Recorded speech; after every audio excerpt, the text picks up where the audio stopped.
I dare you. You are cash poor. Oh, hey, Mr. and Mrs. Quagmire. Hi, Peter. I'm a little worried about Glenn. And as always, I am joined by my trusty psychic, Ryan Reynolds. I knew you'd say that. I really like you. You want to go out on a date with me? 10 Family Guy moments that caused huge backlash. Family Guy has never been afraid to cross lines. In fact, crossing lines is kind of its thing. But every once in a while, the show didn't just push boundaries, it obliterated them. Scenes so uncomfortable they made viewers pause. Jokes so tasteless they sparked outrage. And moments so controversial that even networks quietly backed away. Some of these scenes were meant to shock. Some were meant to provoke laughter.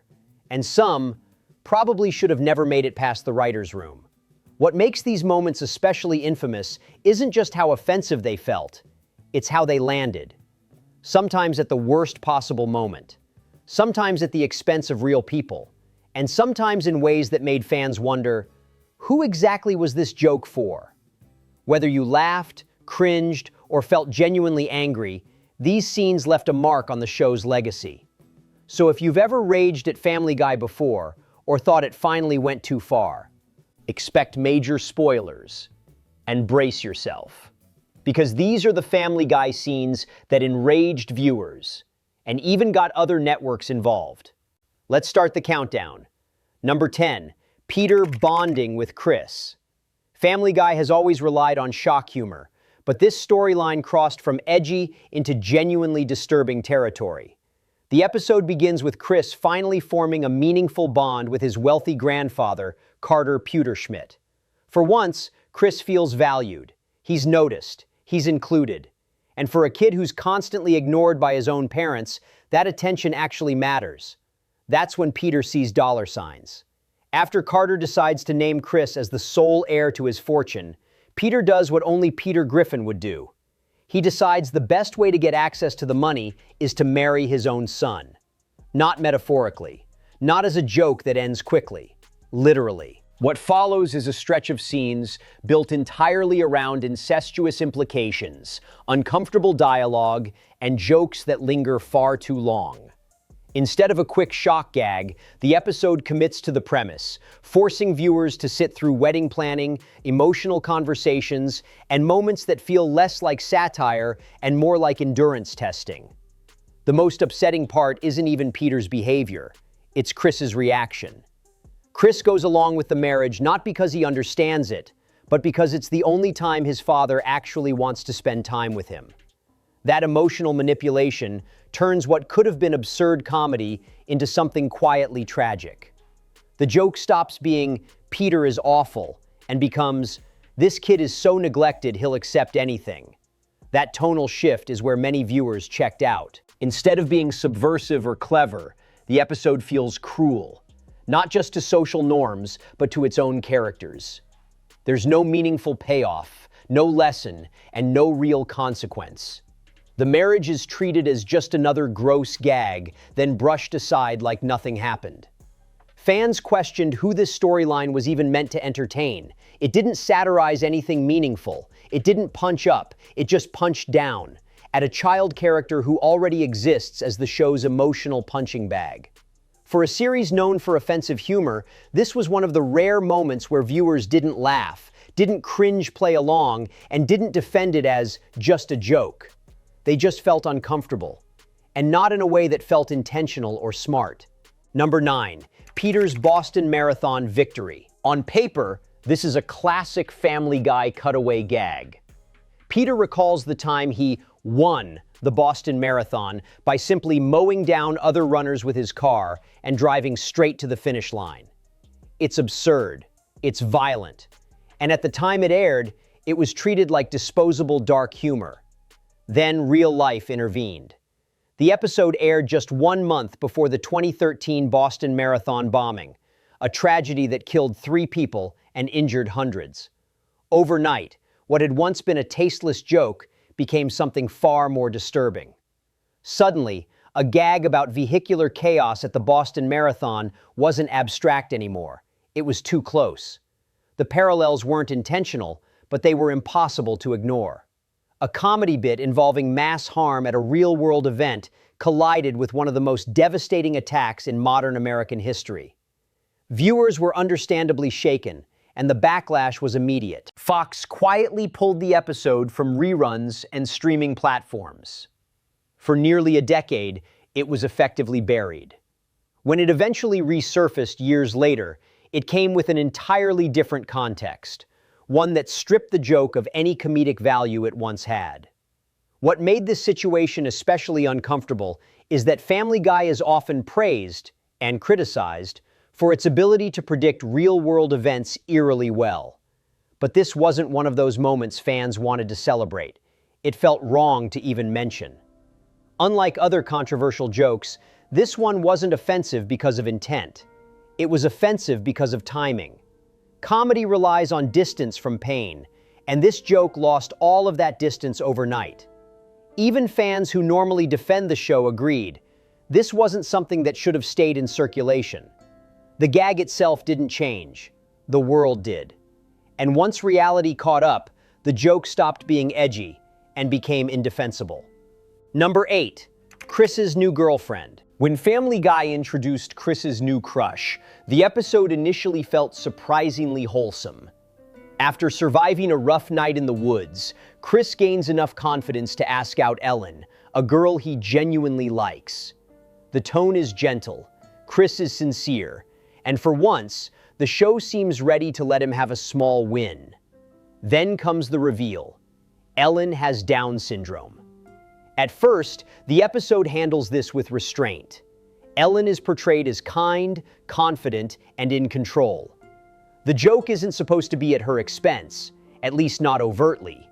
In fact, Ellen often comes across as more capable and self-assured than Chris himself. Many viewers appreciated that choice, but the controversy didn't come from the audience alone. Former Alaska Governor Sarah Palin publicly condemned the episode, claiming it mocked her son, who has Down syndrome. The backlash escalated quickly, dragging the episode into a political and cultural argument it clearly wasn't prepared for. What complicates things further is that Ellen was voiced by an actress who also has Down syndrome, and she defended the episode. She accused Palin of using the situation for political sympathy rather than actually engaging with representation. That response split opinion even more.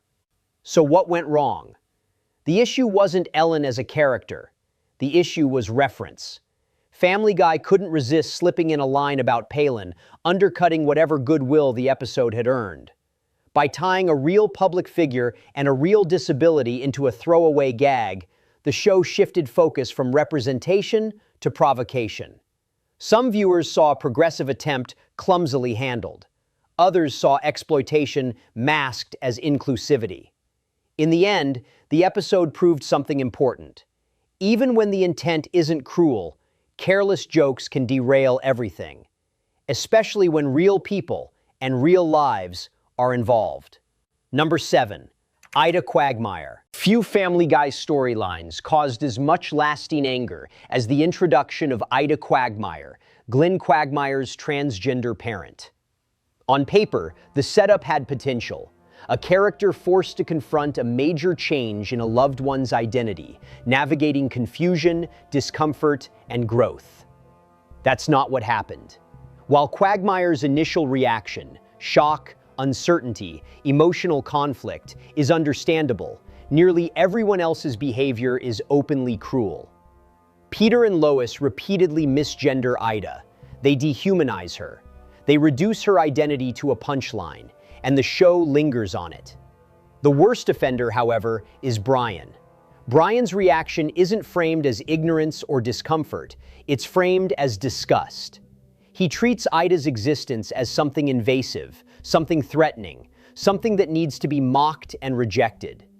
The jokes don't challenge prejudice, they are the prejudice. For many viewers, especially within the LGBTQIA+ community, this episode crossed from offensive satire into outright hostility.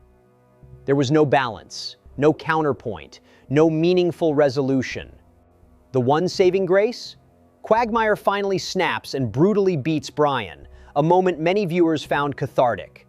It was the only point where the episode acknowledged how unacceptable the behavior had been. But by then, the damage was done. The episode didn't spark discussion. It didn't challenge bias. It didn't age poorly. It was bad immediately.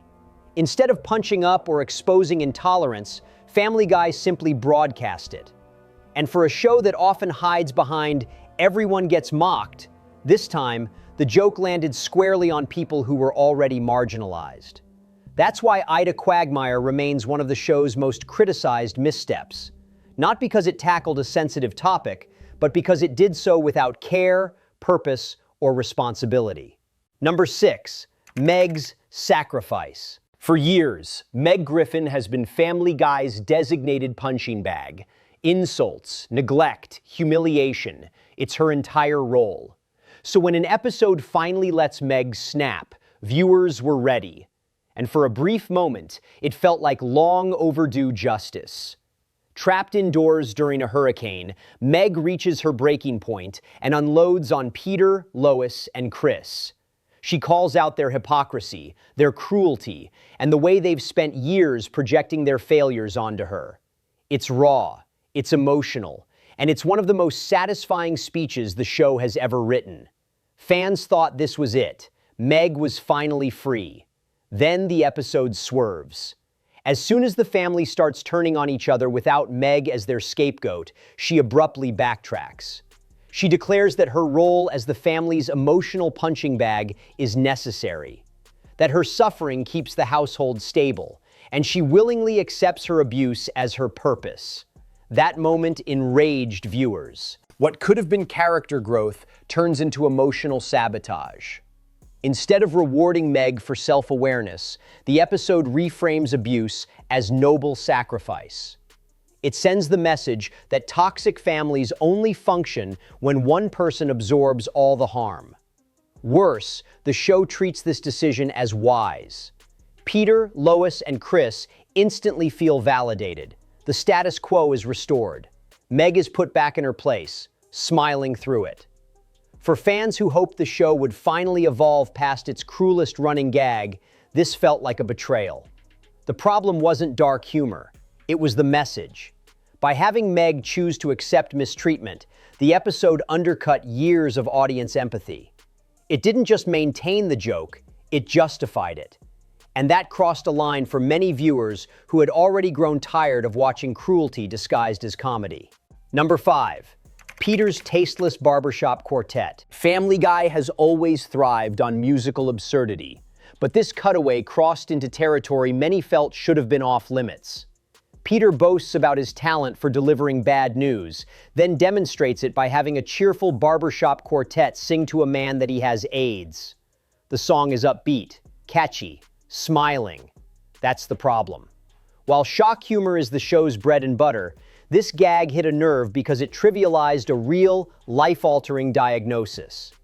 AIDS service organizations quickly criticized the scene, arguing that it mocked a disease that had already caused immeasurable suffering, stigma, and death.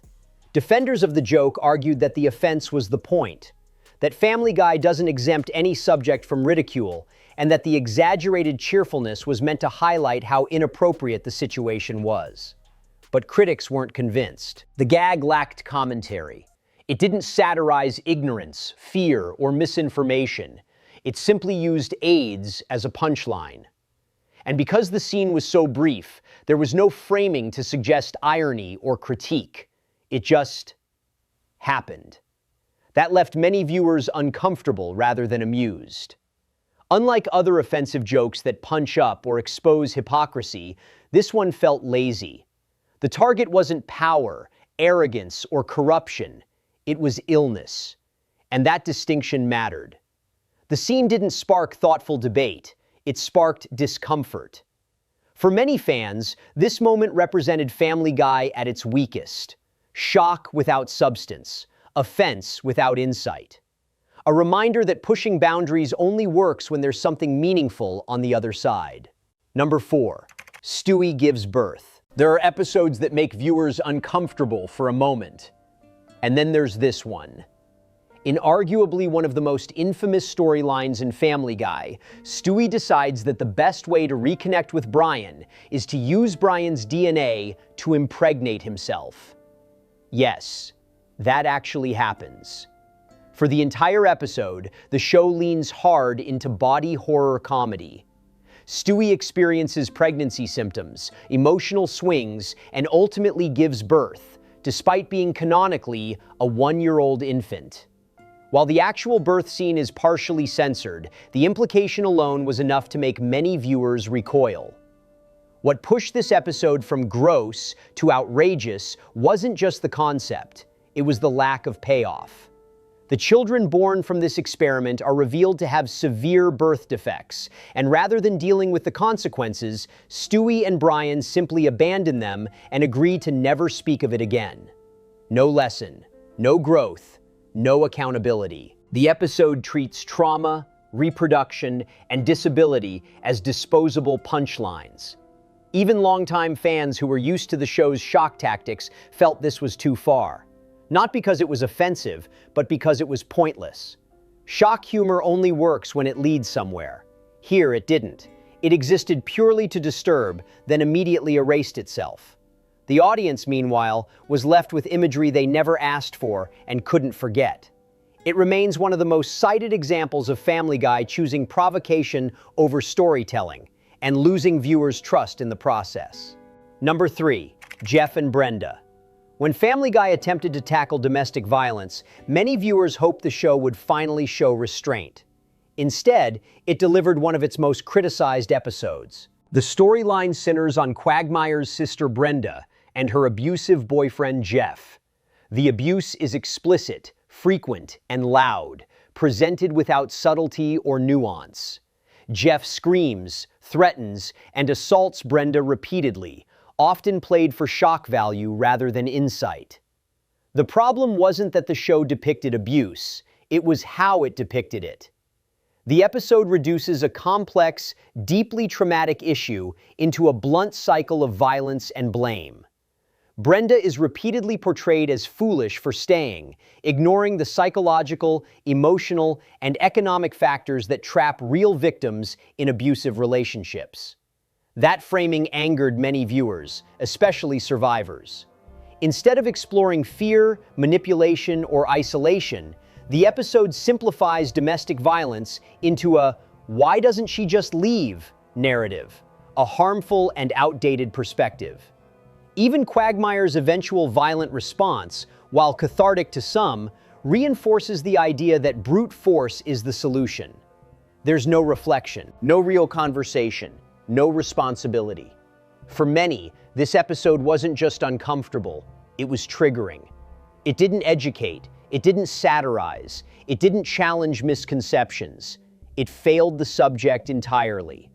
And that's why it remains one of the most criticized moments in the show's history. Not because it offended people, but because it mishandled something that deserved far more care. Finishing the countdown as requested. Below are number 2 and number 1, 250 words each, followed by a clean CTA. Tight, critical, no filler. Number 2, Brian's death and immediate undoing. Killing off a main character is a bold move, and when Family Guy suddenly killed Brian, it genuinely stunned viewers. One moment he's walking down the street, the next he's hit by a car and dies shortly after. No joke, no gag, just silence. The fallout was heavy. Brian's funeral is emotional. Stewie is devastated. For once, the show allows grief to breathe. Fans were shocked, angry, and genuinely sad. Social media exploded. Viewers couldn't believe the show would permanently remove one of its core characters. Then came the whiplash. Almost immediately, Peter and Lois start shopping for a replacement dog. The grief vanishes. Brian becomes an inconvenience rather than a loss. That emotional rug pull angered fans who had invested in the moment. 2 episodes later, Brian is resurrected via time travel. Just like that. The message wasn't, "cherish your loved ones." It was, "don't worry, none of this mattered." Many viewers felt manipulated. The show weaponized emotional attachment for shock value, then reversed everything without consequences. It cheapened death, grief, and character development in one move. Instead of being remembered as a brave storytelling choice, Brian's death became an example of how not to handle emotional stakes. It asked the audience to feel deeply, then mocked them for doing so. Number 1, the first banned episode. Before Family Guy became infamous for pushing boundaries, it nearly didn't survive its earliest one. The episode, When You Wish Upon a Weinstein, was produced before the show's initial cancellation and was banned from airing on Fox for years. The reason? A musical number. In the episode, Peter sings a parody of When You Wish Upon a Star, expressing a desire for a Jewish accountant, relying heavily on stereotypes for humor. While much of the song was intended as tongue-in-cheek satire, one specific lyric crossed a line that networks weren't willing to defend. Fox pulled the episode. Lawsuits followed. The show vanished for 2 years. Defenders argue the episode mocked ignorance, not Jewish people. Critics argue satire without clarity becomes endorsement. Even the creators later admitted changes were needed, and lyrics were altered in later releases. This episode set the tone for Family Guy's future reputation: fearless to a fault, unapologetic, and willing to risk cancellation for a joke. Some see that as artistic courage, others see it as recklessness. Either way, it's the moment that proved Family Guy wasn't just edgy, it was combustible. And it almost didn't survive its own punchline. Family Guy has always walked a fine line, and sometimes it's sprinted straight past it. Which moment on this list made you the angriest? Was it shock humor, or did the show genuinely go too far? Tell us in the comments. If you enjoyed breaking down the moments that sparked outrage, hit like, and subscribe for more deep dives into TV moments that crossed the line and never looked back.